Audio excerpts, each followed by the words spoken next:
É isso aí, mano, tá doido, né? Os cabas falam que Opala pra andar com os carros de hoje aí tem que ser mexido, então eu tô mexendo bastante nele aqui. Qual o comando dele, mano? Com câmeras importados, 260. Qual pistão? Com metal leve, aquele 0,60, gasolina. Carburador? Febra 40, arrumada. Cabeçote, fez o quê? Cabeçote foi o Luciano Reis, lá de Goiânia, que fez. Fez ângulo na sede de válvula, válvula de blazer, retentor na válvula, a pressãozinha de mola, o básico, só isso. E o câmbio? O câmbio é o Clark 2205A, da C20 Bonanza, quinta drive. E o diferencial?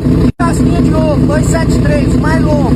Corre muito? Passa o salame em 98,9% dos carros de plástico, tá? É o...